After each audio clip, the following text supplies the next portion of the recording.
भगवते वासुदेवाय। ॐ नमो भगवते वासुदेवाय। ॐ नमो भगवते वासुदेवाय। नारायणं नमस्कृत्यं नरं चैव नरोत्तमं देवीं सरस्वतीं व्यासं ततो जायो मुदीरये।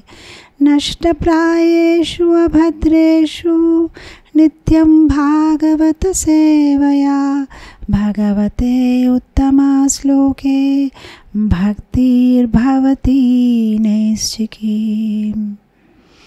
श्रीमद् भागवतम की जय। श्री श्री राधा दामोदर भगवान की जय। जगन्नाथ बलदेव सुभद्रा महारानी की जय। सीताराम लक्ष्मण हनुमान की जय। श्री श्री गौर निताय की जय। लक्ष्मी नृसिंहदेव भगवान की जय। प्रहलाद महाराज की जय। गिरिराज गोवर्धन की जय। जगत गुरु श्रील प्रभुपाद की जय। इस्कॉन वर्तमान गुरुवृंद की जय। हिज होलीनेस जय पताका स्वामी गुरु महाराज की जय। हरे कृष्ण। तो आजकेर विषयটা খুব ইন্টারেস্টিং আছে। আমরা লাস্ট টাইম এই যাত্রার জন্য ভীষ্ম স্তুতি চর্চা করেছিলাম, আর আজকে আমরা কুন্তি দেবী স্তুতি নিয়ে আলোচনা করব। কুন্তি দেবী স্তুতিটা খুব খুব স্পেশাল আছে, আমার খুব প্রিয় আছে। আর অবশ্য ভাগবতমে অনেকগুলো স্তুতি রয়েছে। গজেন্দ্র স্তুতি আছে, নাগপত্নী স্তুতি আছে, ভীষ্মর স্তুতি আছে, বৃত্সাসুরের স্তুতি আছে, প্রহ্লাদ মহারাজের স্তুতি আছে, ধ্রুব মহারাজের আছে, ইন্দ্রর আছে, দেবতাদের আছে, অনেকগুলো স্তুতি আছে। কিন্তু কুন্তি মহারানীর স্তুতির একটা বিশেষ এটা হচ্ছে যে একটা তো হচ্ছে কুন্তি মহারানী হচ্ছেন স্ত্রী, আরেকটা হচ্ছে যে ভাগবতমে প্রথম স্কন্ধে প্রথম স্তুতি কুন্তি দেবীর আছে। আর আরেকটা বিশেষ গুণ আছে স্তুতিতে, যে সাধারণত আপনি দেখবেন যখন কারো কষ্ট হয় তখন ভগবানকে ডাকতে জন্য স্তুতি করা হয়। যেরকম আপনি দেখেন গজেন্দ্র স্তুতি, ভগবানকে ডাকছে, নাগপত্নীরা ভগবানকে ডাকছে, যে মানে ভগবানকে সাহায্য চাচ্ছে, যে হ্যাঁ যখন ভগবান কালিয়ার ফনের উপরে নাচ করে। তো বৃত্সাসুরে যখন ইন্দ্র সাথে মানে যে ফাইটিং হচ্ছে। কিন্তু আপনি দেখবেন কুন্তি দেবীর স্তুতি একটা আলাদা রকমের স্তুতি। ওটা কুন্তি দেবী যখন কষ্ট পাচ্ছিল তখন স্তুতি করে না, যখন জীবনে সব কিছু ঠিক হয়ে গেছে তখন গিয়ে স্তুতি করেছে। সেটা খুব বিশেষ আছে। আপনি দেখবেন ভক্তরা আমাদের একটা স্বভাব থাকে যে আমরা যখন একটা যাত্রাতে কোনো একটা যাত্রা আরম্ভ করব, তো স্পেশালি আমাদের ইস্কন ভক্তদের একটা অভ্যাস আছে, আমরা আরম্ভই করব নমস্তে নরসিংহায়, মানে ভগবান নরসিংহদেব প্রার্থনা করব যেন আমাদের যাত্রাটা ভালো হয়, নির্বিঘ্ন হয়, আমরা যেন ভালোভাবে যেখানে যেতে যাই সেখানে যেন চলে যাই। কিন্তু যেই আমরা যেখানে যেতে চাচ্ছিলাম সেখানে যখন আমরা চলে যাই তখন আমরা ভগবানের কোনো গান কিংবা ভগবানের কোনো ভজন করি না। আমি দেখি সাধারণত যেরকম আমরা মায়াপুর যাচ্ছি, বৃন্দাবন যাচ্ছি, যাত্রা আরম্ভে আমরা সবাই নমস্তে নরসিংহায় অনেক কিছু প্রার্থনা, কিন্তু যখনই মায়াপুর মানে আমরা পৌঁছে গেছি ওখানে, মানে আমরা মায়াপুর আমরা চলে এসেছি, তখন আর কেউ নমস্তে নরসিংহায় গাবে না। তখন গদা ভবানের চাবি কোথায় আছে, তুমি কোন রুমে যাবে, তখন মানে যে ভগবানকে যে কৃতজ্ঞ ভাব, যে হ্যাঁ আমি ভালোভাবে যেখানে এসে গেলাম, সেরকম না। আমাদের ভাব আগে যে আমাকে রক্ষা করো বাস সতটুকুই, তারপরে আমরা ভগবানকে ভুলে যাই। কিন্তু কুন্তি দেবীর স্তুতিটা একটা আলাদা রকম স্তুতি আছে। উনি কি ভগবান আমার রক্ষা করেন বলে স্তুতি করে না, ভগবান অলরেডি রক্ষা করে নিয়েছে। শেষে এখন যখন ভগবান দ্বারকা যাচ্ছে তখন গিয়ে উনি স্তুতি করছেন। সেটা খুব মানে বিউটিফুল আছে, যে উনি ভগবান কাছে কিছু চাচ্ছে না, প্রস্তুত উনি শুধু ভগবানকে থ্যাংক ইউ বলতে চান। এটা খুব স্পেশাল জিনিস। সাধারণ ভক্ত আর একটা শুদ্ধ ভক্তের যেটা ডিফারেন্সটা এখানে আমরা ক্লিয়ারলি বুঝতে পারি। মানে আমরা ভগবানকে ভালোবাসি কিন্তু ভগবান কাছে অনেক কিছু চাই, কিন্তু শুধু ভগবানকে ধন্যবাদ দিতে চাচ্ছে, আর কিছুই চায় না। সো ভক্তিতে আমরা যদি দেখতে চাই যে আমরা ভক্তিতে একটু আগে উঠেছি কি না, তাহলে আমরা নিজের মধ্যে দেখতে পারি যে আমি কি সবসময় ভগবানকে thank you thank you thank you বলতে চাচ্ছি, তাহলে মানে আমি ভক্তিতে একটু আগে যাচ্ছি। যখনই ভক্ত একটা ভক্তিমার্গে আগে যাচ্ছে, তার একটা লক্ষণ হচ্ছে যে ও এখন সব জিনিসে ভগবানের হাত দেখতে পারবে ক্লিয়ারলি, আর ও সব জিনিসে ভগবানকে ধন্যবাদ করতে পারবে।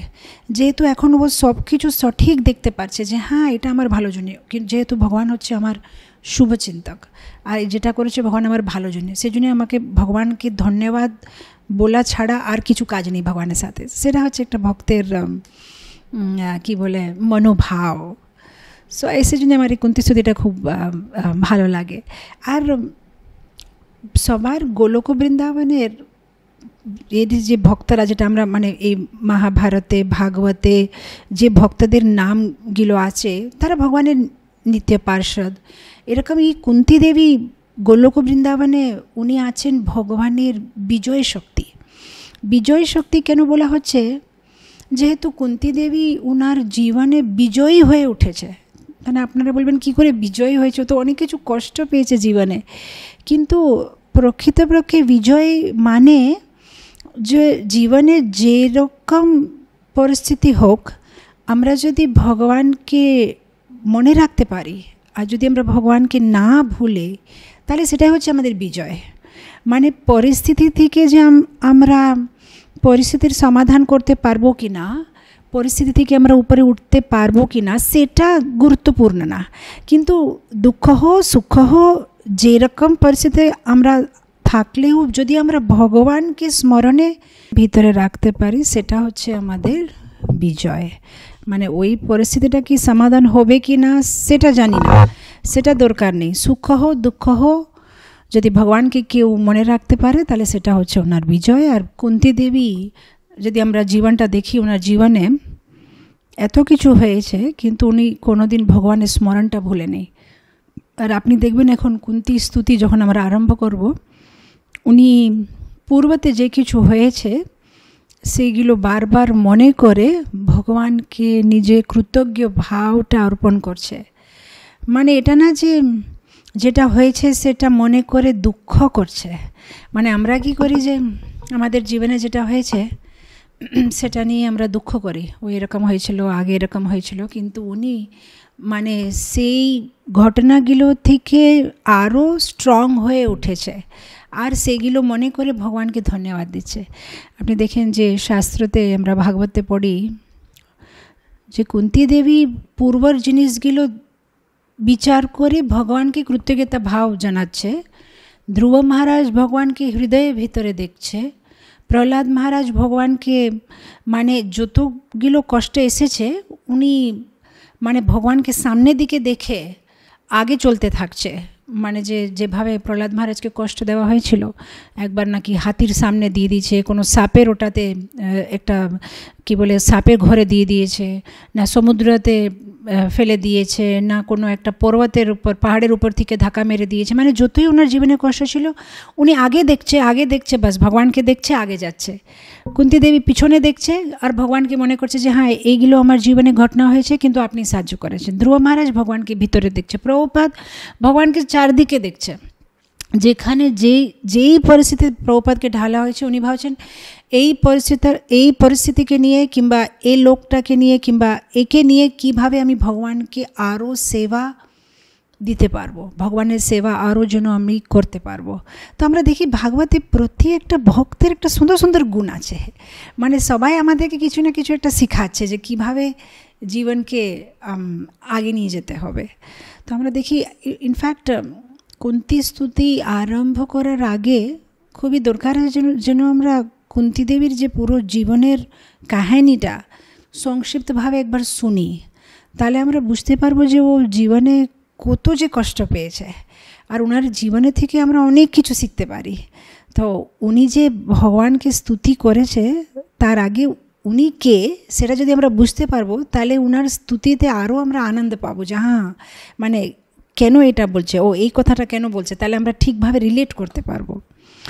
তো কুন্তি দেবীর আগের নাম ছিল পৃথা, আর উনি ছিলেন সুরসেন মহারাজের মানে কি কন্যা। আর সুরসেন মহারাজের একটা বন্ধু ছিল কুন্তি ভোজ, ওনাদের কোনো সন্তান ছিল না। তো যেহেতু ওনার বন্ধু, উনি কী করেছেন, ওনার কন্যা কুন্তি দেবীকে দত্তক দিয়েছে কুন্তি ভোজ রাজাকে।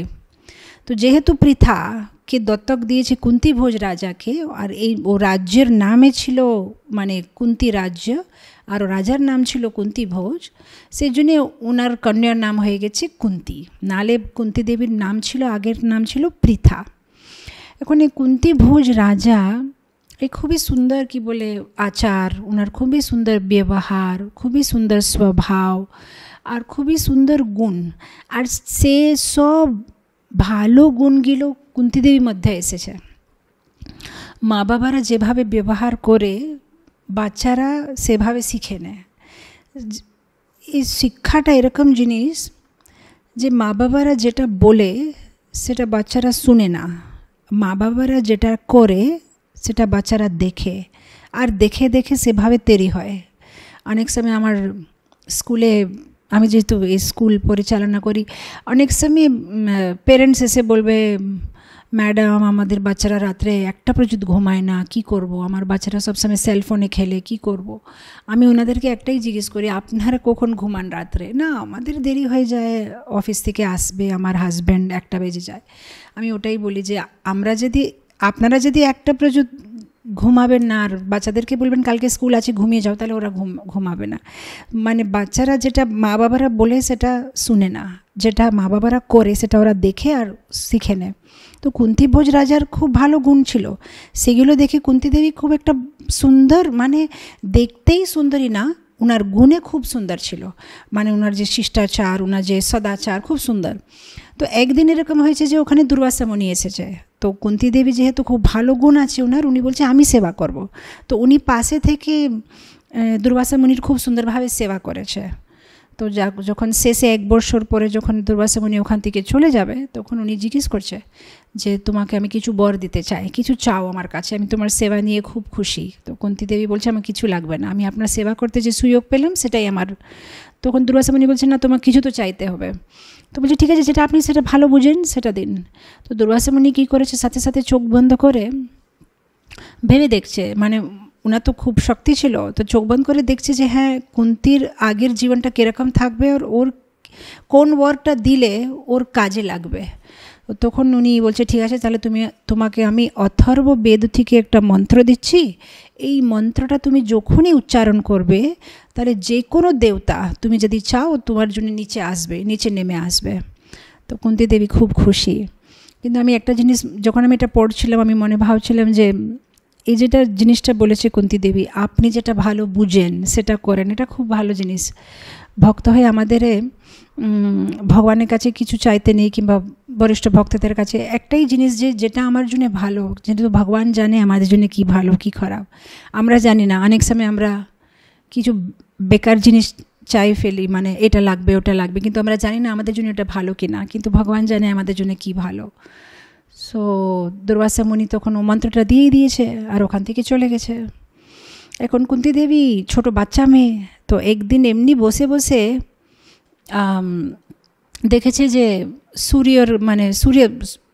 সূর্যকে দেখছে। সূর্যকে দেখে মনে মনে ভাবছে যে এই যে আমাকে অথর্ব বেদ থেকে মন্ত্র দেওয়া হলো, সেটা কি সত্যি কাজ করবে এই মন্ত্রটা, কেন এমনি দিয়ে দিয়েছে মন্ত্র, চলো একবার চেক করে দেখি। ছোট বাচ্চা মেয়ে তো এমনি একবার মন্ত্রটা বলে ফেলে সত্যি সূর্য ভগবান এসে গেছে ওখানে, সূর্য দেবতা। বলছে বলো তুমি কি চাও? বলছে আমি কিছু চাই না, আমি জাস্ট একবার ট্রাই করছিলাম যে মন্ত্রটা কাজ করছে কিনা। বলছে এরকম ট্রাই হবে না, আমি যেহেতু এসেছি তোমাকে কিছু বর দিয়ে যাবো। বলছে আমার কিছু লাগবে না। তখন ও বলছে না, তোমাকে আমি একটা ছেলে দিয়ে যাব। তো ওনাকে কী করেছে, কুন্তি দেবীকে একটা ছেলে দিয়েছে। এখন কুন্তি দেবীর বিয়ে টিয়ে হয় না, একটা ছোট শিশু ছেলেটা নিয়ে কি করবে, কিছু বুঝতে পারছে না, বাচ্চা মেয়ে, ভয় পেয়ে গেছে, আমার মা বাবার নাম খারাপ হয়ে যাবে, আমার নামটা খারাপ হবে, এখন এই বাচ্চাটা নিয়ে আমি কি করব। সাথে সাথে একটা বক্সার ভিতরে ঢেলে দিয়েছে, আর ও বক্সাটা গঙ্গা জলের ভিতরে দিয়ে দিয়েছে। এখন গঙ্গা জলের ভিতরে যখন ওটা ভাসছে, মানে এরকম করে চলে যাচ্ছে, অন্য কেউ মানে ওই পাশে থেকে ওই বক্সাটা নিয়ে নিয়েছে। আর কুন্তি দেবী, মানে আমি জাস্ট বলতে চাইছি কীভাবে ওনার জীবনটা মানে সিধা ছিল না, অনেক কিছু মানে উনি প্রবলেমস ফেস করেছেন। তারপরে ওনার বিয়ে হয়ে গেছে পাণ্ডু রাজার সাথে। এখন পাণ্ডু রাজার আরেকটা স্ত্রী ছিল মাদ্রী। তো এরা দুইজন ঠিক আছে ভালোভাবে থাকছিল, জাস্ট তখন দেখছে যে একবার পাণ্ডু মহারাজ কিছু ভুল করে ফেলেছে। উনি একবার শিকার করতে গেছে, শিকারে তো রাজারা কী করে, কোনো হিরণ আছে কিংবা কোনো একটা ক্রূর প্রাণী আছে তার বদ্ধ করবে। তো উনি মানে দূরে থেকে দেখছে হিরণ, আর হিরণের উপরে বাণ ছাড়ে দিয়েছে। আর যখন যে মানে মরে যাচ্ছে মানে যে হিরণটা, তখন দেখছে এটা হিরণ না, হিরণে রূপ ধারণ করেছিল একটা মুনি। উনি কী করেছিলেন, মুনি আর মুনি পত্নী, যেহেতু এই মুনিরা তো অনেক পাওয়ারফুল, ওদের তো এত কিছু মন্ত্র জানা আছে, ওরা যে কোনো সময় ইচ্ছা রূপ মানে নিতে পারে। তো ওরা জানে করে কি একটা হিরণের রূপ নিয়ে দুইজন সম্ভোগ মানে সঙ্গ করছিল। তখন ওরা মানে ওই যখন মানে মরে যাচ্ছে তখন উনি মানে শ্রাপ দিয়েছে পাণ্ডুকে, যে আমি আমার স্ত্রীর সাথে যে আনন্দ করছিলাম, তুমি যে আমাকে এই সময় যে মেরে ফেললে, তুমি যদি তোমার স্ত্রীকে ছুবে কিংবা টাচ করবে তুমি মরে যাবে। তো এখন যে এত বড় শ্রাপ পেয়েছে, তখন শিকার থেকে ফিরে এসে পাণ্ডু রাজা বলছে যে আমি তাহলে এখন বনবাসীর মতন থাকবো, আমি আমার এই রাজভবনে থাকবো না। তখন কুন্তি আর মাদ্রী যে পাণ্ডুর স্ত্রীরা বলছে যে আমরা তাহলে রাজভবনে থেকে কি করব, আমরা আপনার সাথে বনে থাকবো, আমরা সাধুর মতন জীবনযাপন করব, ভগবানের নাম নেব। তখনকার দিনে রাজারা, আমরা যখন মানে এই বই টই দেখি না কিংবা বইগুলোতে পড়ি, আমাদের অনেক সময় মনে হয় যে ওয়াও, এই রাজাদের জীবনটা কত সুন্দর ছিল, মানে এত ঐশ্বর্য, এত আরাম, এত ভোগ করার জিনিসগুলো। কিন্তু ওদের ভিতরে একটা সুন্দর কোয়ালিটি ছিল যে যখন ভোগ করার সুবিধা আছে তখন আছে, যখন সেটা নেই তখনও ওরা খুশি থাকে।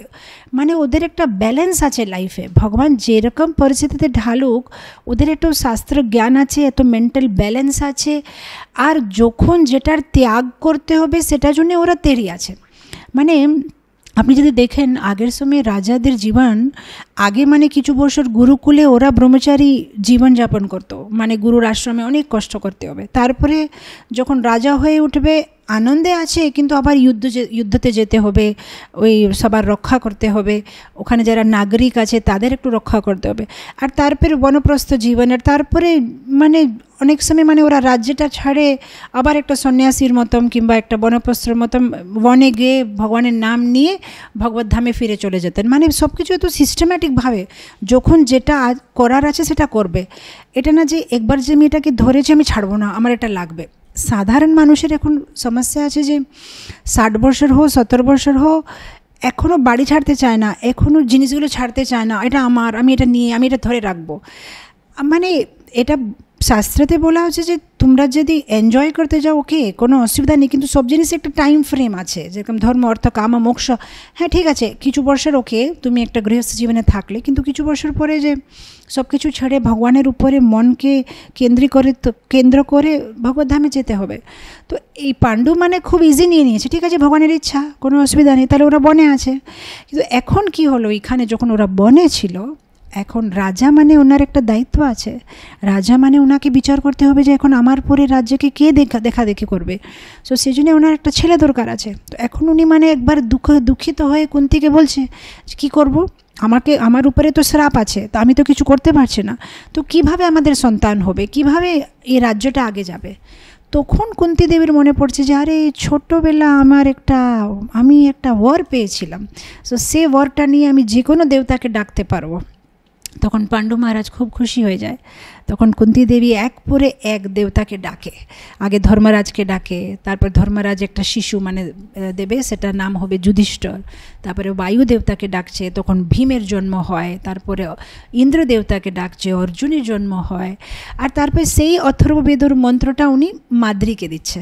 তখন মাদ্রী অশ্বিন কুমারদেরকে ডাকে, আর তখন নকুল আর সহদেবের জন্ম হয়। তো আপনি জাস্ট দেখেন তখনকার দিনে ওদের স্বভাবটা কীরকম ছিল, দেখেন যে মানে কি বলে ঈর্ষা না, যে আমার কাছে মন্ত্র আছে আমি কেন ওকে দেব, কিন্তু মাদ্রীকে খুব খুশি না, তুমি এই মন্ত্রটা নো, তোমার এক বাচ্চা হলে আমি খুশি হব।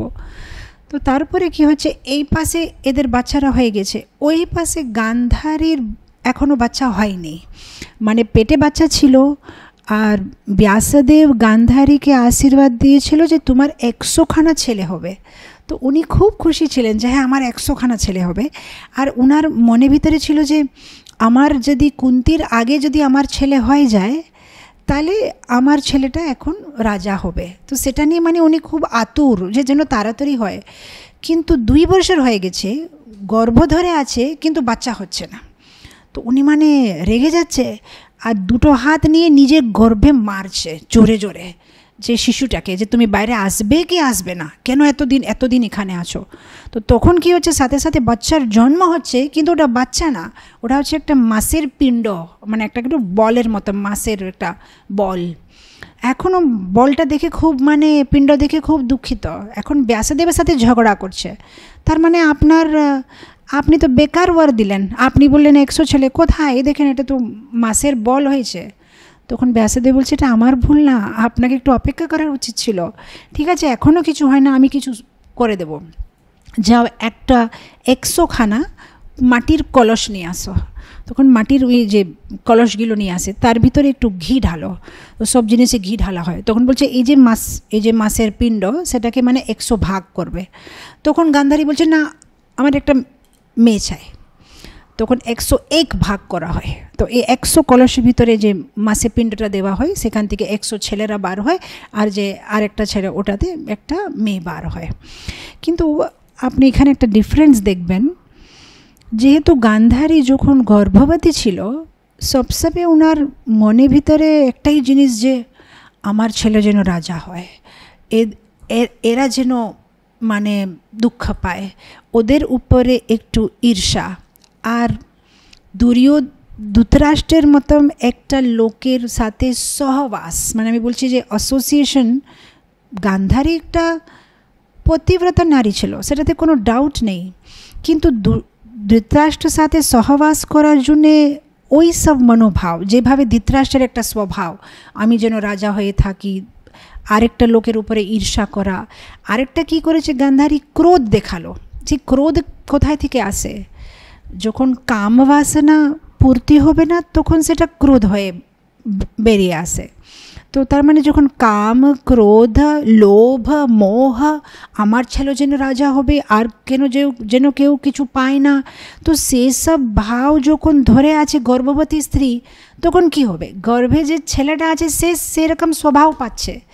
নালে দুর্যোধন এইরকম স্বভাব কেন পেয়েছে, এটা একটা বিচার করার মতো আছে জিনিসটা। যেহেতু দুর্যোধন কোনো সাধারণ লোক না, ব্যাসদেবের নাতি, যেহেতু ধৃতরাষ্ট্র ছিল ব্যাসদেবের ছেলে, ব্যাসদেব হচ্ছে ভগবানের অবতার, তো উনার নাতি মানে সুন্দর গুণ থাকা উচিত।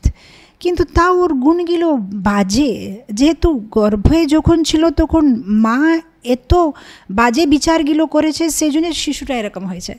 আপনি দেখেন প্রহ্লাদ মহারাজ একটা অসুরের ছেলে, কিন্তু সর্বগুণ সম্পন্ন, কত সুন্দর গুণ পেয়েছে। যেহেতু যখন গর্ভতে ছিল, একটা অসুর নারীর গর্ভে ছিল, কিন্তু নারদ মুনির সুন্দর সুন্দর কথা শুনে মানে উনি একটা ভক্ত হয়ে গেছে। তো আপনি জাস্ট একটা মানে ডিফারেন্সটা দেখেন, এটা অসুর বাড়িতে কিন্তু ভক্ত, এটা ভক্তের বাড়িতে কিন্তু অসুর। যেহেতু গর্ভে যখন ছিল তখন মায়ের মানসিক সন্তুলনটা কিংবা মানসিক ভাবগুলো ভালো না। সো এইটা নিয়ে আমাদের খুব শিক্ষা নেওয়ার আছে, যে যারা গর্ভবতী স্ত্রীদের খুব ইম্পর্ট্যান্ট রোল আছে। যখন গর্ভবতী শিশু থাকে খুব সুন্দর ভাব রাখতে হবে। আমি দেখি আজকাল একটা ফ্যাশন আছে যে স্ত্রীটা গর্ভবতী হলে বাড়ির ভিতরে ওই যে দিওয়ালের উপরে ছোট বাচ্চাদের ফটো লাগাবে, বড় বড় করে পোস্টার লাগাবে ছোট বাচ্চাদের। ও ছোট বাচ্চাদের দেখে কিছু লাভ হবে না, কৃষ্ণের ফটো লাগাতে হবে, ভগবানের ফটো লাগাতে হবে। যখন ভগবানের ফটো লাগাবে, যখন গর্ভবতী স্ত্রী সবসময় ভগবানকে স্মরণে রাখবে, তখন ভগবানের মতন গুণগান আসবে, তখন ভগবানের মতন গুণ আসবে। যখন ভাগবত পড়বে, যখন রামায়ণ পড়বে, তো সেগুলো সব ইনফ্লুয়েন্স বাচ্চার ভিতরে আসবে। তো আজকাল বাচ্চারা মানে দেখতে কত রাক্ষস স্বভাবের মতন জন্ম হচ্ছে, কেন মানে মাথার উপরে সিং না, দেখতে দেবতার মতন কিন্তু স্বভাব অসুর মতন হচ্ছে। আমি দেখছি যে আমি তো একটা স্কুল চালাই, ছোট ছোট বাচ্চারা সবসময় কাকে মেরে দেবো, কার পেন্সিলটা নিয়ে নেব, মানে একটা এরকম একটা স্বভাব, কেন মা বাবারা এরকম একটা মনোভাবে আছে, মানে ওরা সবসময় একটা ভায়োলেন্ট মুভি দেখবে, সবসময় অন্য লোকের প্রতি ঈর্ষা করবে, খারাপ কথাগুলো বলবে, সেগুলো সব বাচ্চার উপরে। তারপরে ওরা দুঃখ করে, আমার বাচ্চাটা এরকম কেন ব্যবহার করছে, আমার বাচ্চাটা কেন এরকম খারাপ গুণ আছে, কিন্তু এটা আগে থেকে মা বাবার কাজ, এটা ওরাই করেছে এই কাজটা। সো এটা খুব সাবধান থাকতে হবে। তো এখানে এই দুর্যোধনের জন্ম হয়েছে, আর বাকি যে 100খানা বাচ্চারা, তারপরে শেষে কী হয়েছে, এখন কুন্তি ওদের 5টা, পাণ্ডবের 5টা, আর কৌরবরা 101। আর তারপরে কি হয়েছে, একদিন পাণ্ডু মহারাজ ভুল করে ওনার স্ত্রী মাদ্রীকে ছুঁয়েছে। তো মানে ওনাকে ছোঁয়া বর্জিত ছিল, কিন্তু উনি টাচ করেছেন, তো সাথে সাথে উনি মারা গেছে।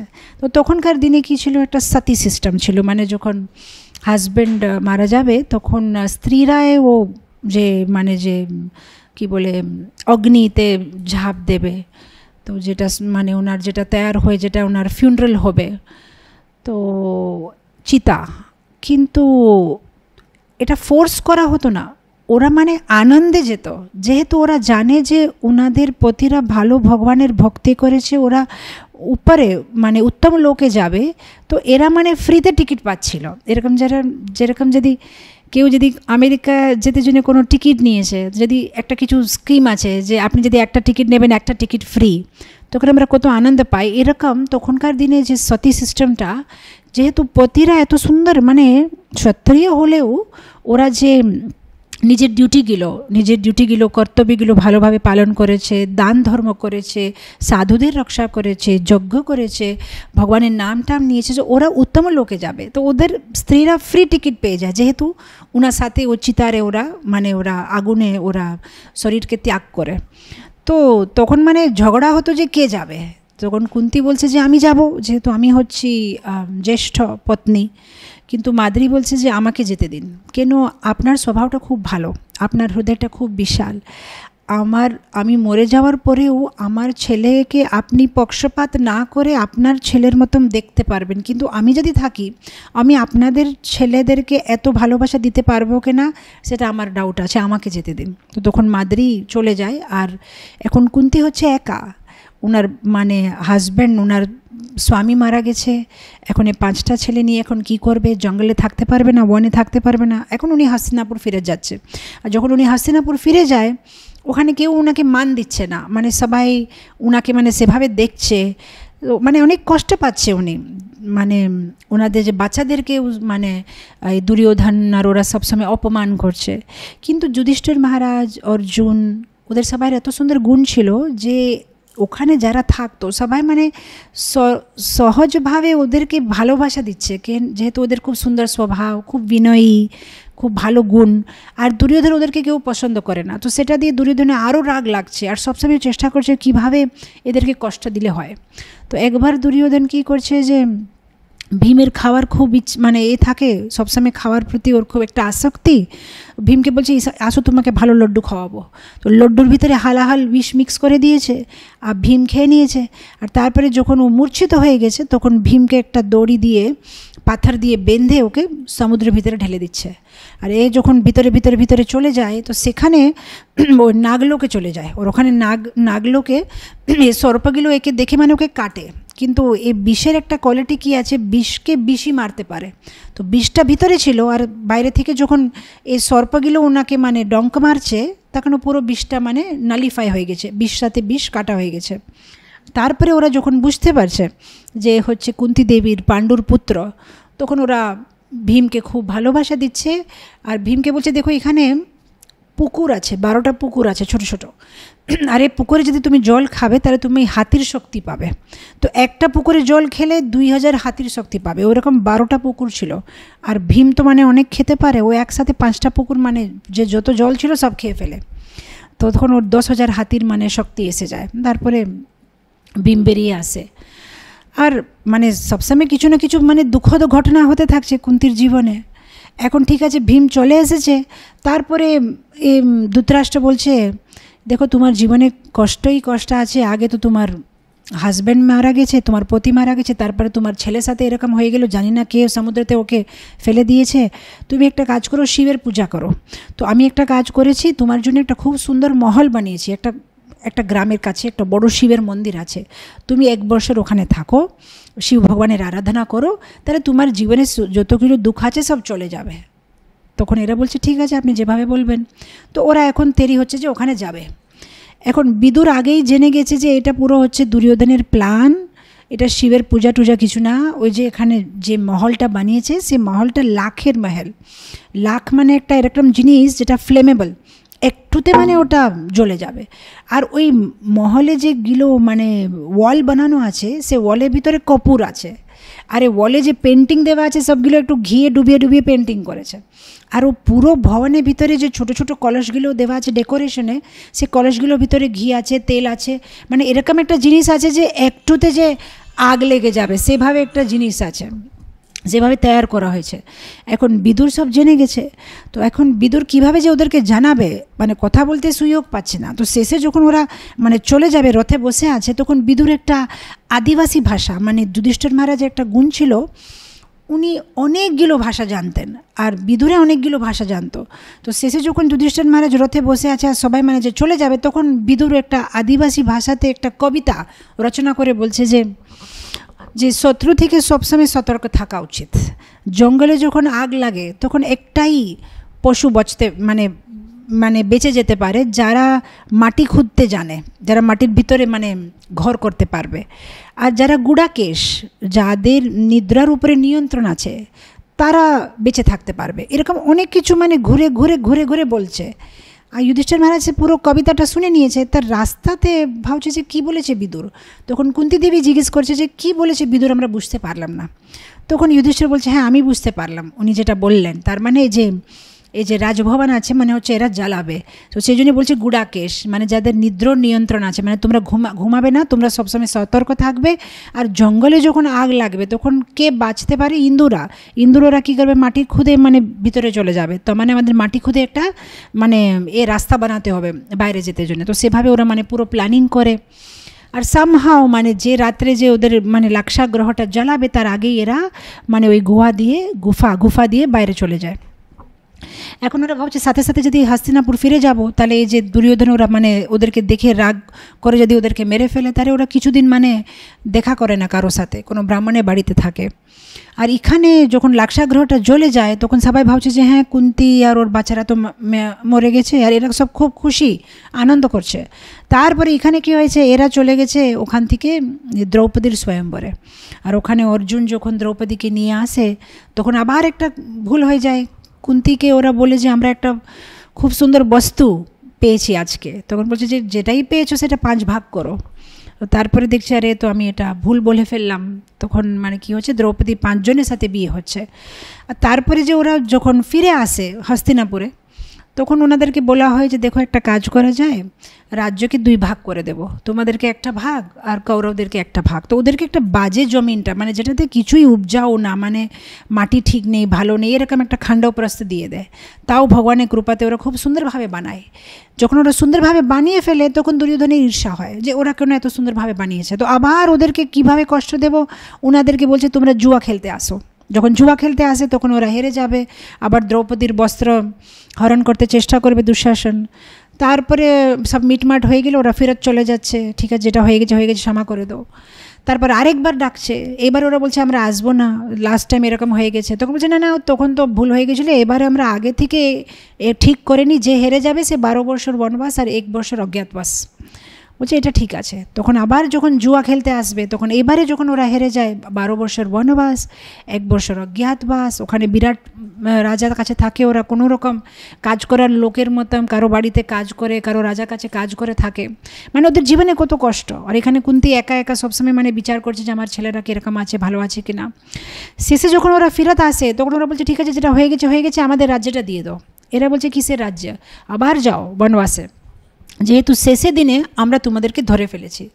এরা বলছে না পুরো মানে 12 বছর প্লাস 1 বছর শেষ হওয়ার পরে তোমরা আমাদের সাথে দেখা করেছো। তো তারপরে পণ্ডিতদেরকে ডাকা হচ্ছে যে ঠিকভাবে বলো কিভাবে মানে তিথি আর সব কিছু।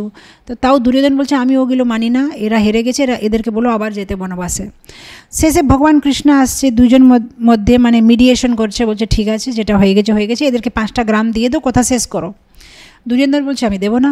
5টা গ্রাম কি, যদি একটা ছুঁচকে মাটির ভিতরে রাখো, কতটুকু মাটি আছে ছুঁচের নিচে, ছুঁচের মাথার নিচে, অতটুকু মাটিয়ে দেবো না যুদ্ধ না করে। তখন আর কিছু করার নেই, যুদ্ধ হয়। আচ্ছা ঠিক আছে, যখন যুদ্ধ হবে তখনও দুর্যোধন কীভাবে ওদেরকে কষ্ট দিচ্ছে, মানে পাণ্ডবের স্বভাব তো ভালো, সবাই পাণ্ডবের দিয়ে যুদ্ধ করতে চাচ্ছে, কিন্তু দুর্যোধন কীভাবে করেছে, ধরো কেউ কাশ্মীর থেকে আসছে, কেউ কন্যাকুমারী থেকে আসছে, কেউ এইখানে বাঙ্গাল থেকে, মানে আলাদা আলাদা জায়গা থেকে তো লোকেরা আসছে।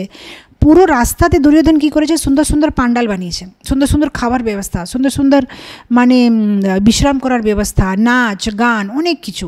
কিন্তু ওটার উপরে কারো জন্ডা নেই, মানে কারো পতাকা নেই যে এটা কার শিবির, কার পান্ডালটা বোঝা যাচ্ছে না। সব সেবা টেবা নেওয়ার পরে যখন ওরা মানে এখন চলে যাবে, তখন বলছে যে দুর্যোধন জিজ্ঞেস করছে আপনি সব ভালো ছিল তো, আমরা যেরকম আপনাকে মানে দেখলাম, আর কিছু লাগবে আপনাকে, আর কিছু দেবো? তখন ওরা জিজ্ঞেস করছে যে দুর্যোধন, এটা দুর্যোধনের পান্ডাল নাকি? বলছে হ্যাঁ, তো দুর্যোধনই আপনার জন্য সব কিছু অ্যারেঞ্জমেন্ট করেছে। নেই আপনি যার হয়ে যুদ্ধ করতে চান আমার কোনো অসুবিধা নেই, আমরা জাস্ট জানাতে চাই এই সেবাগুলো সব দুর্যোধন দিয়েছে। তো তখনকার দিনে ক্ষত্রিয়দের খুব সেলফ রেসপেক্ট ছিল।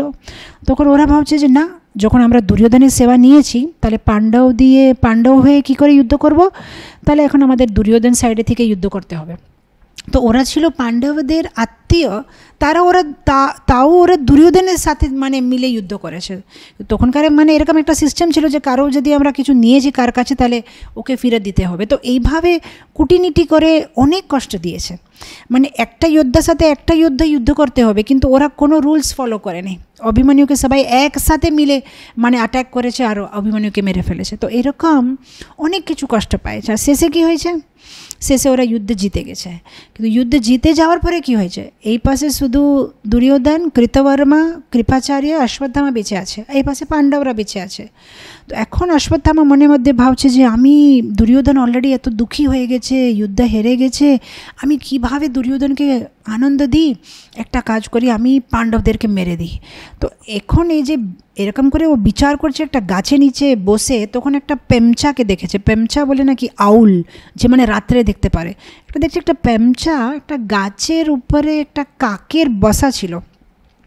ও পেমচা কী করেছে, রাত্রেবেলা ওই কাকের বসাটাকে ভেঙে ফেলেছে আর কাকে বাচ্চাদেরকে মানে খেয়ে নিয়েছে, কিংবা এরকম একটা কিছু করেছে। তো তখনই ভাবছে রাত্রেবেলা অ্যাট্যাক করবো, সেটা খুব ভালো হবে। রাত্রেবেলা যখন সবাই ঘুমিয়ে থাকে, সাধারণত ক্ষত্রিয়েরা এরকম করে না, কিন্তু এরকম একটা খারাপ বিচার এসেছে। তখন অশ্বত্থামা কী করছে, রাত্রেবেলা গিয়ে 5 জন পাণ্ডব, মানে ও ভাবছে পাণ্ডব, কিন্তু ও মেরে ফেলেছে উপপাণ্ডবকে, পাণ্ডবের ছেলেরা, মানে দ্রৌপদীর 5টা ছেলে।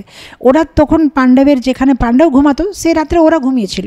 সো ওদেরকে মেরে 5টা মাথা মানে চুল ধরে নিয়ে ছুটে রাত্রেবেলা দুর্যোধনের কাছে গিয়ে ওর পায়ের কাছে রাখছে, এ দেখো 5টা পাণ্ডবের মাথাটা নিয়ে আসলাম, এখন তুমি খুশি?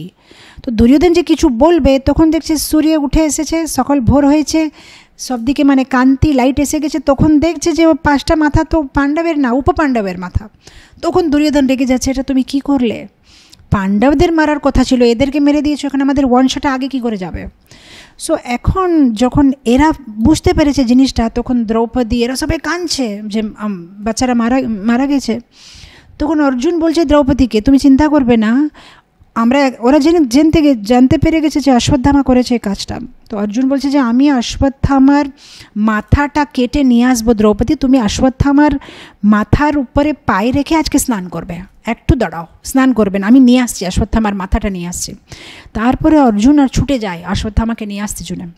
আর অশ্বত্থামা ছুটে যাচ্ছে রথের উপরে, অর্জুন ছুটছে ওর পিছনে। অশ্বত্থামার রথটা মানে হঠাৎ করে দাঁড়িয়ে যায়, মানে রথের চাকাটা। তখন অশ্বত্থামা আবার রথে থেকে নেমে ছুটছে। তখন অর্জুন নিজের রথটাকে মানে ওখানে মানে দাঁড়িয়ে রাখে, ওই নিচে নেমে ছুটছে অশ্বত্থামার পিছনে। মানে এখানে আপনি জিনিসটা দেখবেন, অশ্বত্থামা তো যুদ্ধের কোনো প্রিন্সিপাল, কোনো রুলস ফলো করে নেই, কিন্তু অর্জুন তো রুল ফলো করছে। যুদ্ধের রুল হচ্ছে যে যদি কেউ গদা দিয়ে যুদ্ধ করবে গদা দিয়ে করো, তলোয়ার দিয়ে তলোয়ার, যদি কেউ রথের উপরে আছে তাহলে রথের উপরে, কেউ রথে থেকে নামালে রথে থেকে নামতে হবে। তো এখনও ছুটে ছুটে ছুটে শেষে অশ্বত্থামাকে ধরে নিয়ে আসে। যখন অশ্বত্থামাকে ধরে নিয়ে আসে আর ভগবান কৃষ্ণ মানে এত রেগে আছে, বলছে অর্জুন মেরে ফেলো অশ্বত্থামাকে। তো এখনও দ্রৌপদীর কাছে নিয়ে আসছে, আর দ্রৌপদী দেখছে যে অশ্বত্থামাকে একটা কী বলে একটা পশুর মতন বেঁধে নিয়ে আসছে, বলছে এখন একে কী করব। দ্রৌপদী বলছে আগে তো একে দড়িগুলো ছাড়ো, আগে ওকে মানে ছেড়ে দাও। ছেড়ে দিয়েছে, বলে এখন ওকে মারবে না, ক্ষমা করে দাও। এখন সবাই অবাক হয়ে যাচ্ছে যে এটা কি ক্ষমা করে দেব? তখন দ্রৌপদী বলছে হ্যাঁ, যেভাবে আমি কাঁদছি আমার ছেলেদের জন্য, আমি চাই না যেন অশ্বত্থামার মা কৃপি এভাবে দুঃখ করে। যেটা হয়ে গেছে তো হয়ে গেছে, আমি তো আমার ছেলেরা ফেরত পাবো না, একে ক্ষমা করে দাও। আরেকটা জিনিস হচ্ছে এ হচ্ছে ব্রাহ্মণ, আরেকটা জিনিস হচ্ছে এ হচ্ছে গুরুপুত্র, আর গুরু আপনাদের সবাইকে যে শাস্ত্র বিদ্যা গুরু শিখিয়েছে, তা গুরু ছেলেকে মারা ভালো নেই, ওনাকে ছেড়ে দেন। তো ভীম বলছে না ছাড়বো না, মারবো। তো কৃষ্ণ বলছে হ্যাঁ ভীম ঠিক বলছে, মারা উচিত। দ্রৌপদী বলছে না क्षमा करो। কৃষ্ণ বলছে হ্যাঁ দ্রৌপদী ঠিক বলছে, ক্ষমা করা উচিত। তো অর্জুন বলছে কৃষ্ণ আপনি কার সাইডে আছেন? একবার যে আপনি বলছে ক্ষমা করেন, একবার যে আপনি বলছেন আপনি কি চান? কৃষ্ণ বলছে সেটা তুমি ডিসাইড করো, যেটা শাস্ত্রতে লেখা আছে কি করলে ভালো হয় সেটা আমি তোমাকে বলে দিলাম, এখন তোমার ডিসিশন। শাস্ত্রতে বলা আছে যে যারা অ্যাগ্রেসর, মানে যে যারা যদি মানে কোনো কাউকে বিষ দিয়েছে কিংবা কারো স্ত্রীকে অপহরণ করেছে কিংবা কারো বাড়ি জ্বালিয়ে দিয়েছে, সেরকম লোককে মারলে কিছু পাপ না, তো তুমি মারতে পারো। যেহেতু এ ব্রাহ্মণ না, এ হচ্ছে ব্রহ্মবন্ধু, মানে জন্মে ব্রাহ্মণ স্ত্রী থেকে জন্ম নিয়েছে কিন্তু ব্রাহ্মণের কোনো গুণ নেই অশ্বত্থামায়, তো তুমি ওকে মেরে ফেলো। আর শাস্ত্রে লেখা আছে যে ব্রহ্মবন্ধু হলেও মারা উচিত না, কিন্তু এই ব্রহ্মবন্ধু তো আছে কিন্তু অনেক পাপে করেছে, তো সেভাবে কৃষ্ণ মানে বুঝাচ্ছে। এখন অর্জুন শেষে ভাবছে যে আমি কী করবো। এই পাশে দ্রৌপদী বলছে মারবে না, ভীম বলছে মারো। আমি একটা জিনিস আমি যখন এটা পড়ছিলাম মনের মধ্যে ভাবছিলাম যে দ্রৌপদীর হৃদয়টা কত সুন্দর স্বভাব, এরকম কেউ পারবে না যে ওনার 5টা ছেলেকে মেরে ফেলেছে, ওনার সামনে আছে, একটু তো রাগ আসবে, কিন্তু বলছে না ক্ষমা করে দাও। তখন আমি ভাবলাম মনের মধ্যে যে ওর স্বভাবটা এরকম আছে বলেই তো কৃষ্ণের প্রিয় আছে, সেজন্য দ্রৌপদীর একটা নামই হচ্ছে কৃষ্ণা, যেহেতু শরীরের রঙটা কৃষ্ণের মতন ছিল আর কৃষ্ণের সখী ছিল। দ্রৌপদী ছিল কৃষ্ণের ফ্রেন্ড, কৃষ্ণের একটা বান্ধবী, এত মানে কৃষ্ণ দ্রৌপদীকে ভালোবাসত। ভগবান যদি কাউকে ভালোবাসে নিশ্চয়ই ওদের স্বভাবটা কিছু তো বিশেষ থাকবে। যদি সাধারণ লোকের মতন স্বভাব থাকবে যে এ আমার সাথে এরকম করেছে আমি ওকে এরকম মেরে ফেলবো, তাহলে তো একটা সাধারণ লোকের স্বভাবটা। কিন্তু যারা শুদ্ধ ভক্ত সেটাই তো একটা ডিফারেন্স আছে ওদের স্বভাবের মতন। ওরা সহ্য করতে পারবে, ওরা ক্ষমা করতে পারবে, ওরা দয়া করতে পারবে, ওরা বিনয়ী থাকে। এটাই তো একটা শুদ্ধ ভক্তের লক্ষণ, যে এত কষ্ট পাওয়ার থাকে, এত কষ্ট পেয়েছে তাও দ্রৌপদী বলছে ক্ষমা করে দাও। তো শেষে কী হয়েছে যে অশ্বত্থামাকে এখন এমনি ছাড়ছে না, ওরা কি করছে একটু চুল কেটে নিচ্ছে, আর ওর যে মণি ছিল এখানে সেটা তুলে নিচ্ছে। এখন কারো চুল কেটে নেওয়া কিংবা কারো মণি তুলে নেওয়া কিংবা কারো অপমান করা সেটা মানে মৃত্যুর সমানই হলো ক্ষত্রিয় জুনে। অশ্বত্থামা বলছে আমাকে বরং মেরে দো, সেটা ভালো হবে, আমার এরকম অপমান করবে না, কিন্তু ওরা অপমান করে অশ্বত্থামাকে ছেড়ে দিয়েছে। এখন অশ্বত্থামার আরও রাগ লেগেছে, বলছে আমি ছাড়বো না, আমি ব্রহ্মাস্ত্র ফেলবো, এদের পুরো কুলটা নাশ করব। তো এখন অশ্বত্থামা মানে আরও ক্রোধ দিয়ে কী করেছে, 6টা ব্রহ্মাস্ত্র, 5টা পাণ্ডব আর একটা উত্তরার গর্ভ দিকে ব্রহ্মাস্ত্র ছাড়েছে। আর এখানে কি হচ্ছে, এরা এখন সব রিল্যাক্স হয়ে গেছে। ঠিক আছে, অশ্বত্থামাকে যেটা পানিশমেন্ট দেওয়ার ছিল দেওয়া হয়ে গেছে। এখন কৃষ্ণ বলছে দেখো আমি তো এখানে 4 মাস থেকে আছি, এখন আমি দ্বারকা ফিরে যাব। কৃষ্ণের বাড়িতে তো 16,108 রানী আছে, নাতিপোতে আছে, অনেক লোকেরা আছে, ওরা তো ভগবানের বিরহেতে কান্নাকাটি করছে। বলছে এখন আমি দ্বারকা যাব। তো প্রতিবারে ভগবান বলে আমি দ্বারকা যাব, এরা বলে আর 2 দিন থেকে যাও, আর 2 দিন থেকে যাও। এবারে ভগবান বলছে না আমি এখন যাই, এখন তো সব কিছু তোমাদের মানে ঠিক হয়ে গেছে, এখন আমি যাই। তো ভগবান মানে এখন রথে আরোহ হবে, মানে রথে বসবে। এরা মানে সব ছুটাছুটি করছে, মানে কেউ মানে দ্রৌপদী কিছু গিফট দিচ্ছে, যে এটা সত্যভামা জুনে, এটা রুক্মিণী জুনে, এটা যুধিষ্ঠির মহারাজ বলছে আমি আপনার পিছনে অনেক সেনাগুলো পাঠাচ্ছি, রাস্তা পুরো যে ভগবান যে রাস্তাতে দ্বারকা যাবে সে পুরো রাস্তাতে যুধিষ্ঠির মহারাজ ছোটো ছোটো পান্ডাল বানা করেছে, ছোটো ছোটো রান্নাঘরগুলো বানিয়েছে, যেন পুরো রাস্তাতে কৃষ্ণ মানে আরাম করতে করতে যাবে। তো মানে অনেক কিছু কথাবার্তা হচ্ছে। আর ওখানে যারা সাধুরা, যারা ঋষির, যারা মানে ওদের হস্তিনাপুরে থাকতো, তারা ভগবানকে আশীর্বাদ দিচ্ছে। উনি ভগবান, কিন্তু এখানে মানে উনি অ্যাক্টিং করছে যে উনি হচ্ছেন কি বলে কুন্তি দেবীর ভাগ্নে না। তো মানে ওই সব ঋষিদের সাধুদের মানে উনি দণ্ডবাদ প্রণাম করছে, আর ওরা বলছে হ্যাঁ তুমি যেন সুখী থাকো, ভগবানকে আশীর্বাদ দিচ্ছে, তোমার যাত্রা যেন নির্বিঘ্ন হয়, তুমি যেন ভালোভাবে দ্বারকা চলে যাও, এরকম সবাই আশীর্বাদ করছে, কেউ গিফট দিচ্ছে, কেউ মানে এত কিছু চলছে ওখানে, সবাই খুব ব্যস্ত আছে। আর সবার হৃদয়ের ভিতরে একটা আগুনের মতন একটা ব্যথা আছে। কিসের ব্যথা? যে এখন ভগবানের বিরহ হবে, তো বিরহের ব্যথা, যে এতদিন ভগবান আমাদের সাথে ছিল, এখন যে উনি চলে যাবেন, সে বিরহ অগ্নিটা সবার হৃদয়ের ভিতরে মানে এত গরমভাবে হচ্ছে যে অশ্বত্থামা ব্রহ্মাস্ত্র ছাড়েছে সেটা কেউ বুঝতেই পারলো না। সাধারণত ব্রহ্মাস্ত্র যখন ছাড়া হয় দূরে থেকেই বোঝা যায় তার একটা মানে এত গরম হয়ে যায়, কিন্তু এরা অলরেডি মানে বিরহ অগ্নিতে জ্বলছে, সবাই জ্বলে যাচ্ছে, যে ওরা বুঝতেই পারলো না যে ব্রহ্মাস্ত্র আসছে।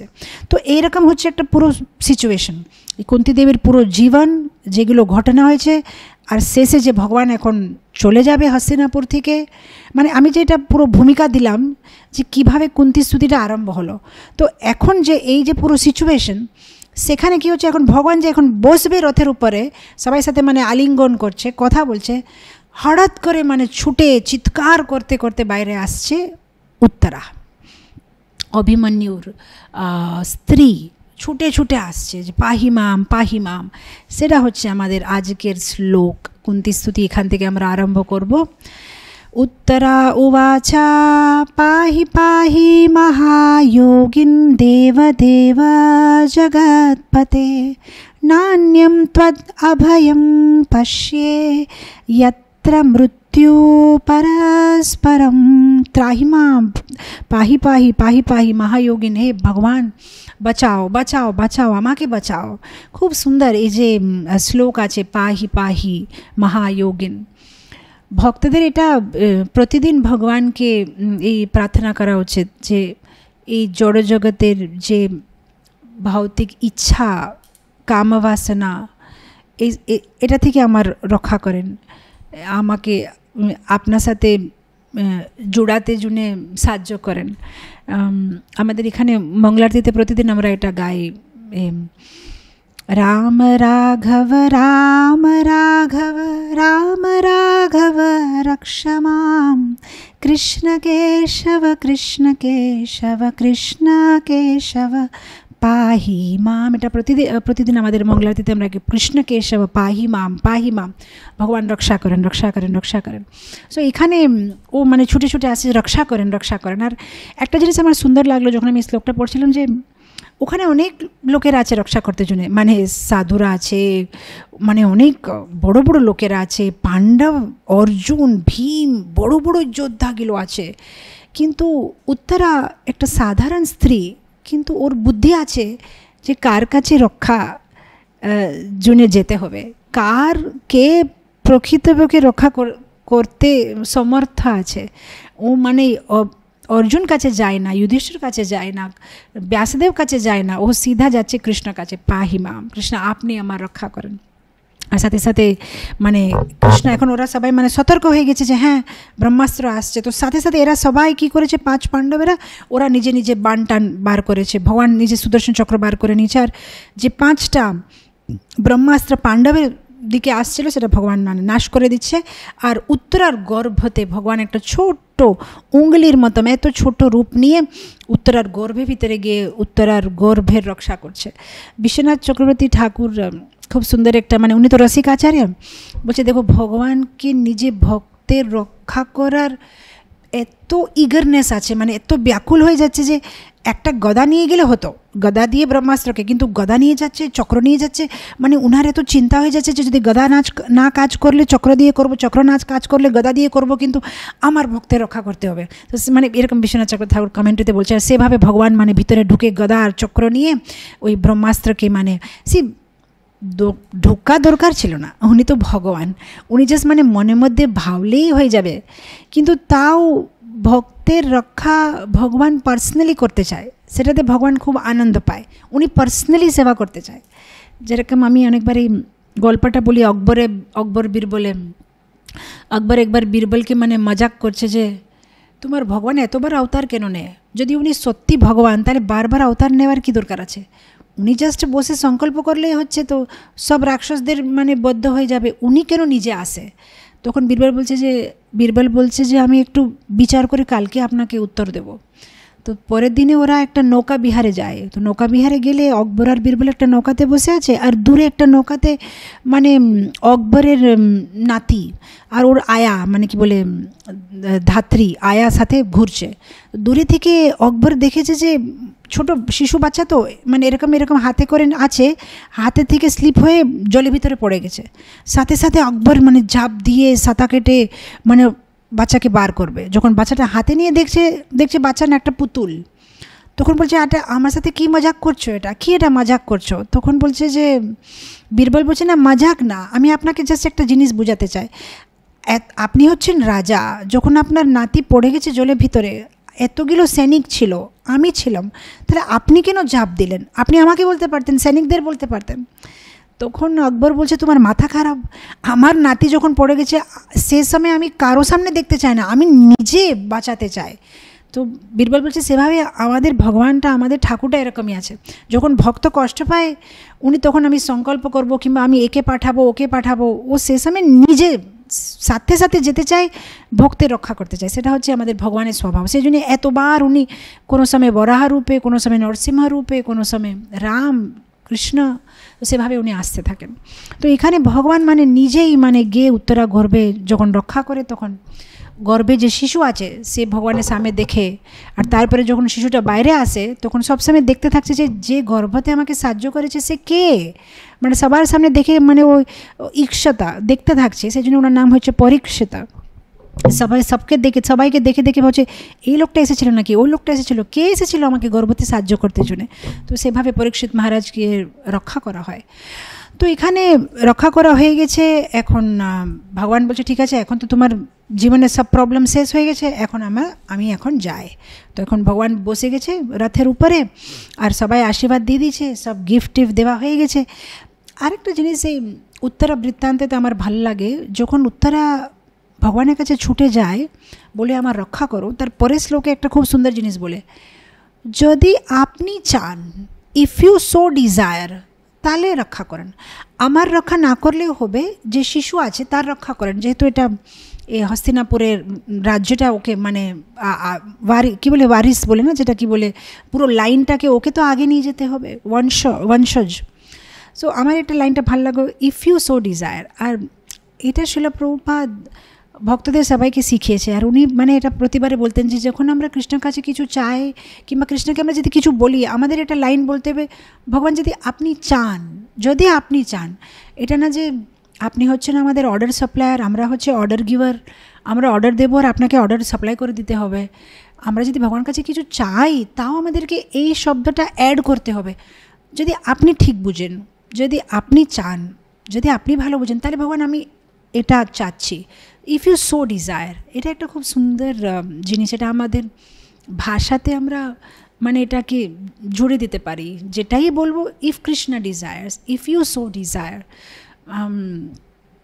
আমরা মঙ্গলারতি পরে এখানে একটা প্রার্থনা করি প্রতিদিন ভগবানের, তো আমরা এখানে একটা জিনিস বলি, ইফ ইউ সো ডিজায়ার, ঠাকুর যদি আপনি চান তাহলে আপনি সাহায্য করেন আমাদেরকে এই মন্দিরটা পূর্তি করতে জন্য, বিশাখাপট্টনমে যে মন্দিরের কনস্ট্রাকশন হচ্ছে। সো এরকম প্রতি প্রার্থনাতে এই লাইনটা অ্যাড করতে হবে, ইফ ইউ সো ডিজায়ার, যদি আপনি চান। তো এটা আমার ভালো লাগছে যে উত্তরা বলছে ইফ ইউ সো ডিজায়ার, যদি আপনি ঠিক বুঝেন তাহলে সাহায্য করেন, এরকম।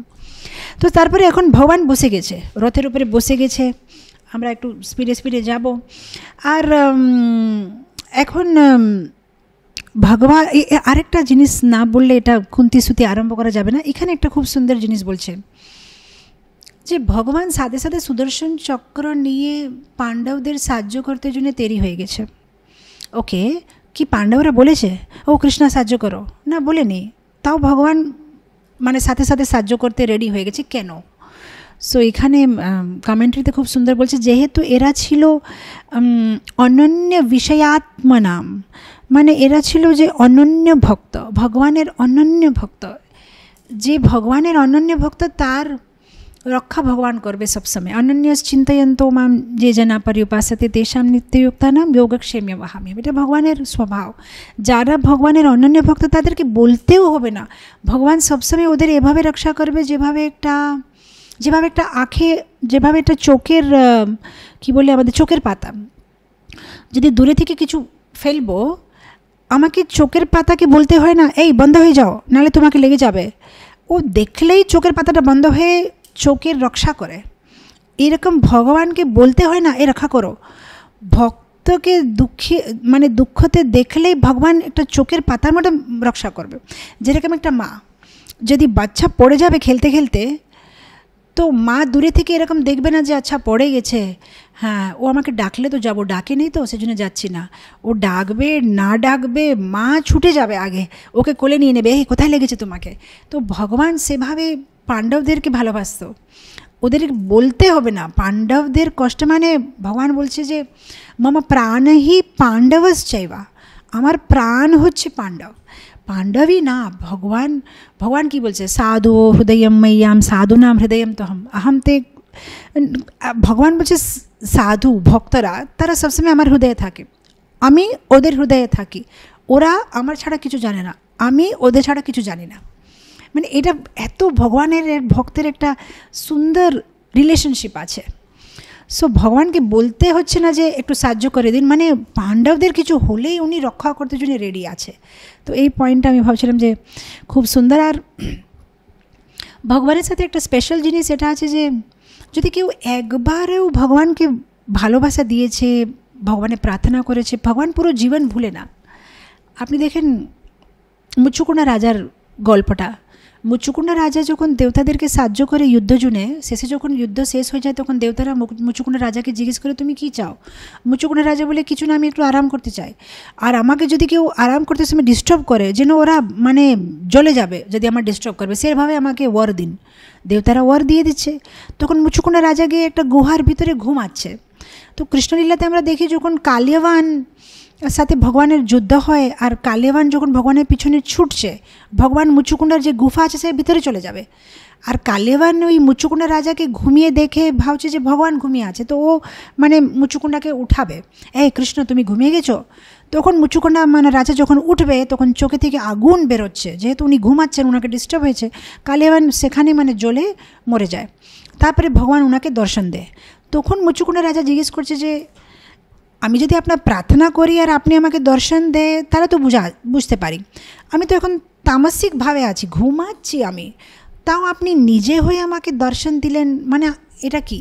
তখন ভগবান বলছে যে তুমি যে পূর্বতে আমার নাম নিয়েছো সেটা দিয়ে আমি তোমাকে মানে দর্শন দিতে এসেছি। মানে ভগবানের অ্যাকাউন্টসটা খুব ক্লিয়ার আছে, মানে যদি পূর্বতে কেউ করেছে ভগবান ভুলবে না। নেহা বিক্রম নাশোস্তি প্রত্যবায়ু না বিদ্যতে স্বল্পম অপ্যস্য ধর্মস্য ত্রায়তে মহতো ভয়াৎ। একটুকু যদি কেউ ভগবানের এই ভৌতিক জগতে আমরা আমাদের বন্ধু জুনে, আমাদের আত্মীয়দের জন্য, আমাদের পরিবারের জন্য অনেক কিছু করি, অনেক কিছু পুরো জীবন, কিন্তু যদি একবার কিছু না করতে পারি তাহলে সেটা ওরা ধরে আমাদেরকে মানে আমাদের উপরে রাগ দেখাবে, এটা তো করলেন না, এটা তো কিন্তু দিলেন না, এটা তো আমার জন্য এটা হলো না, মানে ও একটা কথা ধরে রাখবে। কিন্তু আগে যে এতবার আমরা সেবা করলাম, আগে যে এতদিন আমরা সাহায্য করলাম সেগুলো সব ভুলে যাবে।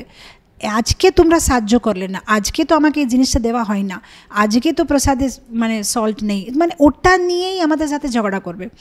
ভগবানের উল্টা আছে, আজকে আমরা যেরকমই আছি কিন্তু যদি পূর্বতেও যদি ভগবানকে মনে করেছি কোনো দিন, তা উনি ভুলবেন না। যখনই সাহায্য দরকার আছে উনি ছুটে আসবেন সাহায্য করতে। এটা হচ্ছে ভগবানের একটা সুন্দর গুণ। তো ভগবান বলছে মুচুকুন্ডা রাজাকে তুমি পূর্বতে আমাকে মনে করেছো, সেই জন্য তোমাকে আমি তোমার জীবনের শেষে আমি তোমাকে দর্শন দিতে এসেছি। তো সেভাবে এখানে পাণ্ডবদেরকে ভগবান সবসময় মানে সাহায্য করতে জন্য রেডি আছে। সে সময় ওরা ডাকুক না ডাকুক সাহায্য করতে জন্য ভগবান সবসময়। ভগবানের স্বভাবটা এরকম, যদি কেউ একটা সরস্বদানা মতন ভগবানের সেবা করবে, ভগবান একটা সুমেরু পর্বতের মতন ওনাদেরকে আশীর্বাদ করবে। আর সেটার একটা প্রুফ আছে সুদামা। সুধামা ভগবানের জন্য জাস্ট একটু কি পোহা নিয়ে গিয়েছিল, আর ভগবান ওকে মানে অনেক কিছু দিয়ে দিয়েছে। আর দেওয়ার পরেও ভগবান দুঃখ করছে মনের মধ্যে যে আমি সুধামাকে যথেষ্ট দিতে পারলাম না। সুধামা ওর 100% চেষ্টা করেছে, ওর যত সামর্থ্য ছিল, 5টা বাড়িতে গিয়ে ভিক্ষা করে আমার জন্য পোহা নিয়ে এসেছে, কিন্তু আমার সামর্থ্য অনেক আছে, আমি সুধামাকে অনেক কিছু দিতে পারি, কিন্তু আমি কম দিয়েছি, মানে উনি আরও দুঃখ করছে। মানে এরকম যতটুকু ভক্ত করে ভগবানের জন্য, ভগবান ওর 10 গুণ বেশি, 100 গুণ বেশি, 100খানা বেশি উনি ফেরত দিতে চায় ভক্তকে, যেটা ভগবানের স্বভাব। তো এখানে পাণ্ডবরা ওনাকে মানে সে সময় বলছে না যে কৃষ্ণ আমাদের বাঁচাও, কিন্তু কৃষ্ণ ওনাদেরকে বাঁচাতে জন্য দেরি হয়ে গেছে, যেহেতু পাণ্ডবরা হচ্ছে ভগবানের অনন্য ভক্ত। তো এখন এরা বসে গেছে, ভগবান বসে গেছে এখন রথের উপরে, সবাই ভগবান মানে আপনি পুরো মানে এটা ইমাজিন করতে পারেন যে ভগবানের রথ আছে, রথের উপরে ভগবান বসে আছে, এই পাশে পাণ্ডবরা দাঁড়িয়ে আছে, এই পাশে সাধুরা দাঁড়িয়ে আছে, এবারে যে হস্তিনাপুরের নাগরিকগুলো সব দাঁড়িয়ে আছে, অনেক লোকেরা মানে সবাই চোখে জল চলে আসছে, সবাই মানে এখন যে ভগবান চলে যাবে। আর সেই সময় কুন্তী দেবী, যিনি হচ্ছেন ভগবানের পিসিমা হবে, যেহেতু ভগবানের বাবার মা, বাবার বোন কারেক্ট, মানে পিসি হবে। তো মানে উনি এখন ভগবানের কাছে রথের কাছে দাঁড়িয়ে আছে, আর উনি এখন ভগবানের স্তুতি করতে আরম্ভ করবে।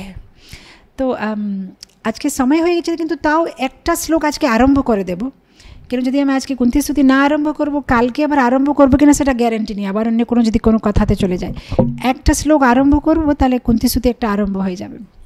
তো এখানে এই কুন্তী স্তুতি হচ্ছে আপনার 26খানা শ্লোক নম্বর 18 ভাগবতে প্রথম স্কন্ধে 8ম অধ্যায় 18 নম্বর শ্লোক থেকে নিয়ে 43 শ্লোক পর্যন্ত, যে 26 শ্লোক আছে, খুবই সুন্দর। এক একটা শ্লোক এক একটা ক্লাসের মতন আছে, যেভাবে কুন্তী দেবী প্রার্থনা করবে। উনি কোনো বড় গুরুকুলে শিক্ষা পায় না, উনি হচ্ছেন একটা সাধারণ স্ত্রী, কিন্তু কত সরলভাবে জিনিসগুলো বুঝিয়ে দিচ্ছে, যেটা বড় বড় সাধুরা বুঝাতে পারবেন না, উনি কত সিম্পলভাবে সে জিনিসটা বলে ফেলবে। প্রতি একটা শ্লোকে খুব সুন্দরভাবে ভগবানের প্রার্থনা করবে, খুব সুন্দরভাবে শ্লোকগুলো বলবে। প্রথম শ্লোক একটু আমরা নিয়ে আজকে শেষ করব। কুন্তী উবাচা নমস্যে পুরুষং ত্বদ্যং ঈশ্বরং প্রকৃতি পরম অলক্ষ্যম সর্বভূতানাম অন্তর্বাহিরবস্থিতম। সো এখানে কুন্তী দেবী সব থেকে আগে ভগবানকে বলছে নমস্যে, নমস্তে, যেরকম বলে যে আপনাকে প্রণাম। কাকে প্রণাম? নমস্তে পুরুষম।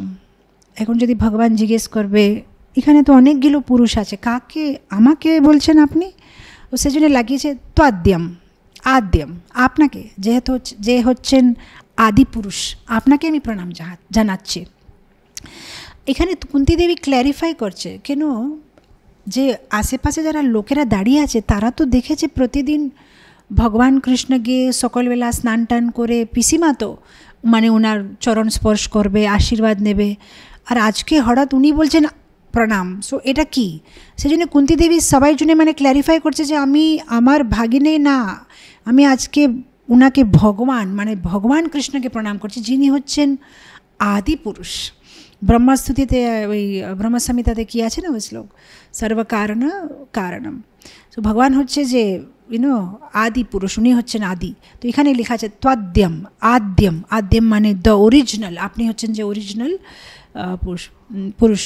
ঈশ্বর পরমকৃষ্ণ সচ্চিদানন্দ বিগ্রহ অনাদির আদির গোবিন্দ সর্বকারণ কারণ। তারপরে বলছে ঈশ্বরম প্রকৃতি পরম, আপনি হচ্ছেন ঈশ্বরম। ঈশ্বরম মানে আপনি হচ্ছেন কন্ট্রোলার, আপনি সব কিছু নিয়ন্ত্রণে রাখেন। কাকে আপনি নিয়ন্ত্রণ রাখেন? প্রকৃতি পরম, আপনি প্রকৃতি থেকে আপনি পরে আছেন। সে অনেক সময় লোকেরা যেরকম যারা ভক্ত না তারা এরকম বলবে ভগবান কি করছে, সব কিছু তো প্রকৃতি করছে, প্রকৃতি সব কিছু ন্যাচারালভাবে হচ্ছে। তো এখানে যেটা হচ্ছে প্রকৃতির একটা সায়েন্সভাবে ওরা কথা বলবে, কিন্তু এখানে কুন্তী দেবী বলছে যে হ্যাঁ ওকে, কিন্তু ও প্রকৃতিটা কার? এটার এই বিষয়টা নিয়ে শ্রীল প্রভুপাদ খুব সুন্দর উদাহরণ দিচ্ছে। উনি বলছেন যে অনেক সময় বাড়িতে এরকম হয় যে বাবা তো প্রতিদিন কাজ করতে যায়, তো একটা বাচ্চা ছেলে ছোটোবেলা থেকে ওনার বাবাকে দেখতেই পায় না, যেহেতু ও ঘুম থেকে উঠবে তার আগে বাবা চাকরি করতে চলে যায়, আর যখন বিকেলে ও ঘুমিয়ে যাবে তারপরে বাবা রাত্রেবেলা আসবে দোকানে থেকে, তো ও কোনো দিন দেখতে পায় না। তো একটু যখন বড় হয়েছে, একদিন সানডে দিনে, রবিবার দিনে ছুটি, দেখছে যে বাবাটা ঘুমিয়ে আছে, মানে ওর বাবা ঘুমিয়ে আছে বিছানাতে। তখন ও মাকে গিয়ে জিজ্ঞেস করছে যে লোকটা কে?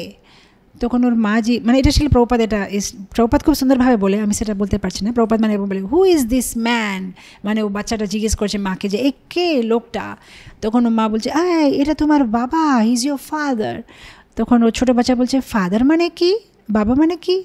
তখন মা বোঝাতে চেষ্টা করছে বাবা মানে উনি তো সব কিছু, তোমার জন্য যে আমি এই খেলনাগুলো কিনেছি, তোমার জন্য যে আমি এটা কিনছি, তোমার যে কাপড় পরেছে, সব কিছু তোমার বাবা নিয়ে এসেছে। তো সেরকম যেহেতু বাচ্চা কোনো দিন বাবাকে দেখেনি, ও শুধু মাকে দেখেছে যে মা আমার জন্য সব কিছু করছে। মানে এই ভৌতিক জগতে সবাই দেখে প্রকৃতি, সব কিছু প্রকৃতিতে হচ্ছে, কিন্তু প্রকৃতির পিছনে কে আছে সেটা জানে না। আচ্ছা, এই প্রকৃতি করছে সেটা ঠিক আছে, আমরা দেখতে পাচ্ছি, কিন্তু এই প্রকৃতিটা কার প্রকৃতি? এটা না আমার প্রকৃতি, না তোমার প্রকৃতি, না এর প্রকৃতি কার বাবার প্রকৃতি? এটা ভগবানের প্রকৃতি। তো ভগবানই সব কিছু করছে শেষে। তো এখানে ক্লিয়ারলি বলছে যে প্রকৃতি পর, আপনি তো প্রকৃতি থেকে পরে আছেন, আপনি হচ্ছেন ঈশ্বর, আপনি হচ্ছেন আদিপুরুষ। অলক্ষ্যম এখানে বলছে অলক্ষ্যম মানে কিন্তু আপনাকে দেখা যায় না কোথায়, অলক্ষ্যম কিন্তু সর্বভূতানাম, আপনি সবার হৃদয়ে আছে। সেটা তো মানে ভগবান তো বলছে সর্বস্য চাহম হৃদয় সন্নিবিষ্ট। ভগবত কি বলছে, ভগবদ্গীতাতে বলছে ভগবান যে আমি তো সবার হৃদয়ে আছি। তো সেটা এখানে কুন্তী দেবী কনফার্ম করছে যে আপনি সর্বভূতানাম, সবার হৃদয়ে আছে, কিন্তু আপনাকে দেখা যায় না। অন্তর্বাহির অবস্থিতম, যদি ভগবান জিজ্ঞেস করছে আমি তাহলে কোথায় আছি, যে আমি যে দেখা যাচ্ছি না, আমি কোথায় আছি, তখন কুন্তী দেবী বলছে অন্তর্বাহির, আপনি ভিতরে আছেন, সবার হৃদয়ে আছেন, আপনি বাইরে আছেন। আর সেটা কুন্তী দেবী তো পাক্কা ভালোভাবে বলতে পারবে, যেহেতু ওনার তো একটা ডাইরেক্ট এক্সপিরিয়েন্স হয়ে গেছে। উনি তো নিজের চোখের সামনে দেখলেন যে ভগবান সামনে দাঁড়িয়েছিল আর অন্তরে গিয়ে উত্তরা গর্ভে পরীক্ষিত রক্ষায় করেছে, মানে সাইমেন্টেনিয়াসলি দুটো উনি দেখালেন কুন্তী দেবীকে। তো উনি মানে আরও দৃঢ়ভাবে বলতে পারছে এটা যে অন্তর বাহির, আপনি তো সব দিকে আছে ঠাকুর। এখানে বলছে যে রামায়ণের একটা গল্প আছে। একবার ভগবান রাম বলছে আমি চন্দা মামাকে চাই। তখন কৌশল্যা কী করে একটা মানে খুব সুন্দর একটা মাটির একটা জায়গা নিয়ে আসে, সেটাতে জল ভরে যখন নিচে রাখবে তখন চন্দ্রমার একটা ছায়াটা জলের ভিতরে পড়ে। তখন রাম ভগবান খুব খুশি, আমি চন্দ্রমাকে পেয়ে গেলাম। এখন আমি যদি 100খানা মাটির জায়গাগুলো রাখি আর সব দিকে জল ভরবো, 100খানা চন্দ্রমাকে দেখতে পারবো। তো চন্দ্রমা এখানেও আছে, ওখানেও আছে।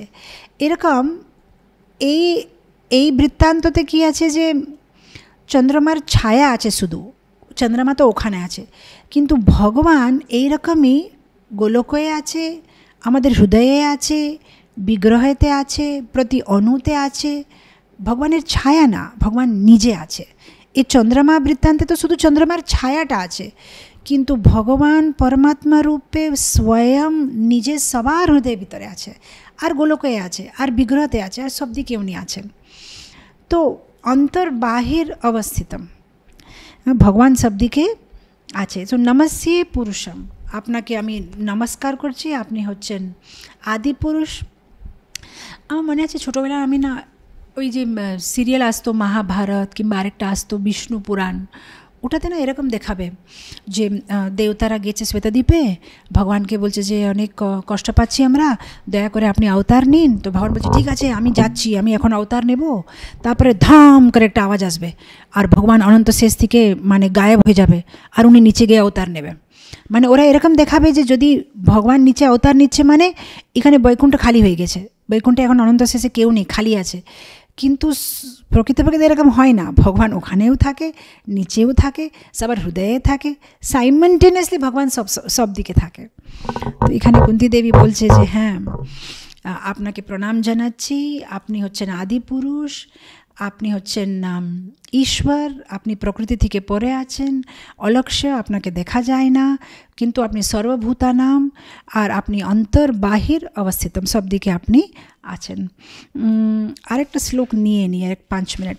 তো এখন কেউ জিজ্ঞেস করতে পারবে যে আচ্ছা, আপনি কুন্তী দেবী বলছেন অলক্ষ্যম, ভগবানকে দেখা যায় না, তো কেন দেখা যাচ্ছে না ভগবানকে? যদি ভগবান আছে, কারণ কি আছে, কেন দেখা যাবে না ভগবানকে? তো তার উত্তর দিয়ে দিচ্ছে উনি সেকেন্ড ওয়ার্ডসে, যে কেন দেখা যাবে না ভগবানকে। মায়া জবানি কচ্ছন্নম অগ্নো অধোক্ষজম অব্যয়ম না লক্ষ্যসে মূঢ়াদৃশা নটো নাট্যাধরো যথা। কুন্তী দেবী বলছে কেন দেখা যাচ্ছে না? পর্দা আছে, কার্টন আছে। আচ্ছা, কিসের কার্টন আছে? কাপড়ে, ভেলভেটে? না, মায়ার কার্টন আছে। মায়ার কার্টন আছে বলে আমরা ভগবানকে দেখতে পাচ্ছি না। আপনি দেখবেন অনেক সময় ভিআইপিরা যখন যাবে না গাড়িতে করে, তো ভিআইপিদের গাড়িতে মানে গ্লাসের ভিতরে একটা কিছু মানে কালো কালারের শেড লাগানো থাকবে। ওরা মানে গাড়ির ভিতর থেকে আমাদেরকে দেখতে পারবে, আমরা কিন্তু ওদেরকে দেখতে পারবো না। এটা এরকম করে মানে কারে গ্লাস থাকবে, টেন্টেড গ্লাস এরকম আছে, মানে ভগবান আছে কিন্তু গ্লাসটা টেন্টেড আছে আমাদের, সেজন্য আমরা ক্লিয়ার করে ভাবে দেখতে পাচ্ছি না। ভগবান আমাদের দেখতে পাচ্ছে, আমরা ভগবানকে দেখতে পাচ্ছি না, যেহেতু মায়ার কাটান আছে। তো দুটো জিনিসের কাটান আছে, মায়া আর অজ্ঞান। এখানে লেখা আছে তো অজ্ঞ, ইগনোরেন্ট, যেহেতু জ্ঞান নেই, যেহেতু ভগবানকে দেখা যাবে শুধু ভক্তি চক্ষুতে, জ্ঞান চক্ষুতে, আমাদের চর্মচক্ষুতে ভগবানকে দেখতে পারবো না। যদি শাস্ত্র অধ্যয়ন করে তাহলে ভাগবতের পেজেসে ভগবানকে দেখতে পারবো। তো বলছে যে দুটো প্রবলেম আছে এখানে। একটা তো হচ্ছে যে মায়ার কার্টেন্স আছে, আমরা অজ্ঞানে, আমাদের জ্ঞান নেই। আরেকটা বলবে মায়া জবানি কচ্ছন্নম অগ্ন অধোক্ষজম, ভগবান হচ্ছে অধোক্ষজা। অধোক্ষজা মানে যাকে ভৌতিক ইন্দ্রিয় দিয়ে দেখা যাবে না, বোঝা যাবে না, উনি হচ্ছেন অধোক্ষজা। এটা হচ্ছে ভগবানের একটা গুণ। অব্যয়ম, ইরঅ্যাপ্রোচেবল, মানে ভগবানকে আমরা ধরতে পারবো না, উনি মানে হচ্ছে পরে হচ্ছেন, উনি ট্রান্সেন্ডেন্টাল। না লক্ষ্যসে মূঢ়াধৃষা নটো নাট্য ধরো যথা। আরেকটা সমস্যা আছে, কেন আমরা ভগবানকে ধরতে পারছি না কিংবা ভগবানকে দেখতে পারছি না? যেহেতু ভগবান হচ্ছেন খুব এক্সপার্ট নাটক করে না যারা, মানে নটো নাট্য, যারা মানে খুব এক্সপার্ট অ্যাক্টর, তাদেরকে আপনি ধরতে পারবেন না, আপনি বুঝতে পারবেন না। যখন উনি ড্রেস চেঞ্জ করে চলে আসবেন, যেরকম অনেক সময় হয় আমাদের এখানে, আমরা যখন ড্রামা হয় ফেস্টিভ্যাল টাইমে, ওই জগাই মাদার ড্রামা হলো কিংবা কোনো এই তো নরসিংহ চতুর্দশী কোনো ড্রামা হলো, মানে কালকে আমরা ওই প্রভুকে দেখেছি, কিন্তু এখনও যখন ও হিরণ্যকশিপুর গেটআপে আসবে কিংবা নরসিংহস্বামীর একটা গেটআপে আসবে, আমরা বুঝতেই পারবো না যে উনি হচ্ছেন মানে এই প্রভু, যেটা কালকে তো ওনার সাথে কথা হলো। কিন্তু আমি অনেক সময় দেখি, যেরকম ওই রামায়ণে রামনবমীতে একটা ড্রামা হয়েছে, তো একটা মাতাজি মানে সীতা হয়ে এসেছে, একজন রাম হয়ে, তো আমরা মানে তো বুঝতে পারছি না যে এত সুন্দরভাবে মানে মেকআপ করা আছে, কিন্তু যে ছোটো বাচ্চা সে মানে ছুটে বলছে মাম্মি এরকম করে ধরে নিচ্ছে, তা আমরা মানে এরকম করবে না, বসো বসো বসো, কিন্তু বাচ্চাটা বুঝে যাচ্ছে যে আমার মামি। কিন্তু যা বাইরের লোকেরা মানে তারা বুঝতে পারছে না যে আরে এই তো কাল তো মাতাজিকে দেখলাম আজকে সীতার একটা বেশ করে এসেছে। তো যারা মূঢ়া, তারা ভগবান যখন মানুষের রূপে আসে তখন ওরা বুঝতে পারে না, ওরা ভাবে ভগবান হচ্ছে একটা সাধারণ মানুষ। কিন্তু যেরকম একটা বাচ্চা ওর মাকে চিনতে পারবে, এরকম একটা ভক্ত ও ভগবানকে চিনতে পারবে। ভগবান যে কোনো রূপে আসলে ও বলে দেবে হ্যাঁ এটা হচ্ছে আমার ঠাকুর। যেরকম চৈতন্য লীলাতে আমরা দেখি যে হরিদাস ঠাকুর আর ভক্তরা কী বলে চৈতন্য মহাপ্রভুকে, আমরা জানি আপনি কে, মানে ভগবান মানে বলছে এই বিষ্ণু বিষ্ণু, চৈতন্য মহাপ্রভু বলছে এরকম বলবে না যে না, ওগুলো বলছে আপনি হচ্ছে ভগবান, না না না এরকম বলবে না, কিন্তু ওরা বলছে না আমরা আপনাকে চিনতে পারি। মানে যারা ভক্ত তারা ভগবানকে চিনে যাবে যে হ্যাঁ এই ভগবান। কিন্তু যারা মূঢ়া, যারা মায়ার একটা বসে আছে, যাদের ভিতরে অনর্থ আছে, যারা অজ্ঞান বসা আছে, যারা শাস্ত্র অধ্যয়ন করে না, যাদের উপর ভগবানের উপর ভালোবাসা নেই, যারা ভক্তি মার্গে নেই, তারা কোনোদিন ভগবানকে বুঝতে পারবে না। তো এখানে এটা আমি লেখা আছে যে মায়া জবানি কচ্ছন্নম, যে দেখতে পারছে কিন্তু দেখতে পারছে না। যেরকম দুর্যোধন, ও তো ভগবানকে দেখেছে কিন্তু ও মানছে না যে ভগবান। কিন্তু কুন্তি দেবী ক্লিয়ারলি বুঝে গেছে হ্যাঁ আপনি হচ্ছেন ভগবান, যেহেতু ওনার ভিতরে ভক্তি আছে আর দুর্যোধনের ভিতরে অনর্থ আছে। তো এরকম এখানে বলছে যে ইউ আর ইনভিজিবল, যারা মূর্খ আছে যারা মূঢ়া আছে তারা আপনাকে দেখতে পারবে না, কিন্তু যারা ভগবানের ভক্ত তারা ভগবানকে যে কোনো রূপে চিনতে পারবে। তো অবশ্যই এটাতে অনেক কিছু ব্যাখ্যা করার আছে, কালকে আমরা এটা কন্টিনিউ করব, আজকে আমরা এখানে শেষ করব যেহেতু টাইম হয়ে গেছে। আচ্ছা, মানে প্রথমবারে যখন অশ্বত্থামা উপপাণ্ডবদের মানে হত্যা করবে তখন ওর অপমান করা হয়েছে, ওর মানে মনিটা নেওয়া হয়ে গেছে, আর কি বলে ওর চুল কেটে নিয়েছে, ওর অপমান করেছে, সেটা হয়ে গেছে। কিন্তু আরেকবার আবার ও পরীক্ষিত মহারাজের উত্তরা গর্ভে হত্যা করতে চেষ্টা করেছে, কিন্তু এইবারে ওকে কেন সাক্ষী দেওয়া হয়নি? না, অলরেডি দেওয়া হয়ে গেছে। এখন যেটা বলা আছে যে অশ্বত্থামা এখনও বেঁচে আছে, ও এখনও ঘুরছে এখানে সেখানে। তো সাধারণত বেঁচে থাকাও এটা ওয়ার না, অনেক সময় বেঁচে থাকাও একটা শ্রাপের মতো মেয়ে, যেহেতু যখন চিরকাল বেঁচে থাকতে হয় তখন অনেক কষ্ট হয়। ও যে মনিটা যে বার করা হয়ে গেছে সে এখানে ওকে সবসময় ব্যথা হয়, তারপরে ওর যেভাবে অপমান হয়েছে, আর ও যেভাবে কোনো মুক্তি পাচ্ছে না, না ও ভগবদ্ধামে যেতে পারছে, না ও অন্য কোনো জন্ম পাচ্ছে, ও জাস্ট এরকমই ঘুরছে। তো অলরেডি ওকে মানে পানিশমেন্ট দেওয়া হয়ে গেছে। যেরকম ফর এক্সাম্পল, যদি কেউ কোনো কিছু মার্ডার করেছে আর যদি ওকে বলা হয়েছে যে তোমাকে ফাঁসি দেওয়া হবে, তো একবার যখন বলা হয়ে গেছে যে ফাঁসি দেওয়া হবে, এখন যদি ও আরেকজন কারো হত্যা করলেও এখন আর ওর থেকে বেশি কী দেওয়া হবে? ফাঁসি দেওয়া হচ্ছে তো শেষ। এখন দুইবার ফাঁসি দেওয়া হবে না, একবার ফাঁসি দিলে মানে ও যে ওকে এত বড় পানিশমেন্ট দেওয়া হয়ে গেছে, এখন আর কিছু মানে পানিশমেন্ট দেওয়ার জন্য আর কিছু নেই। ওকে যে এখনও যে অশ্বত্থামা ঘুরছে, যেটা আমি শুনেছি যে ও এখনও ঘুরে বেড়াচ্ছে, অনেক সময় বৃন্দাবনে, অনেক সময় এখানে সেখানে। অনেক সময় আমি এই বৃন্দাবনের ব্রজবাসীদের কাছে থেকে শুনেছি যে অনেক সময় রাত্রেবেলা কোনো ভক্ত দেখেছে অশ্বত্থামাকে অনেক উঁচু হাইট মানে এরকম করে ওয়াকিং করে ঘুরছে, মানে কোনো এখানে সেখানে ওকে দেখা যাচ্ছে, মানে ও এখনও কোথাও মানে ফিরে যেতে পারছে না কোথাও, তো এখনও অলরেডি কষ্ট পাচ্ছে। আর দেখো আরেকটা জিনিস, ভগবানের ক্যালকুলেশনটা সবসময় খুব আলাদা থাকে। ভগবানের ক্যালকুলেশনে 2+2 4 হতে পারে, অনেক সময় 2+2 10 হতে পারে, অনেক সময় 2+2 0 হতে পারে। ভগবানের ক্যালকুলেশনটা আমরা মানে ক্যালকুলেট করে বলতে পারবো না যে এরকম হয়েছে সেজন্য আপনাকে এরকম সাক্ষী দিতেই হবে, এরকম কিছু না। ভগবানের একটা নিজের ক্যালকুলেশন আছে, উনি কীভাবে কখন কাকে কীরকম কষ্ট দিতে চায় কিংবা কাকে কীরকম উনি শিক্ষা দিতে চান, এটা ওনার খুব একটা সুন্দর প্ল্যানিং থাকে, সেটা আমরা বুঝতে পারি না। তো নিশ্চয়ই ভগবান তো পানিশমেন্ট দিয়েছে আর অলরেডি আরও হচ্ছে, ওর পানিশমেন্টটা কন্টিনিউ হচ্ছে, এখানে শেষ হয়নি। Thank you so much dear devotees, আজকে আমরা এখানে শেষ করি। কুন্তি দেবী কি জয়, জগৎগুরু শিল প্রভুপাদ কি জয়।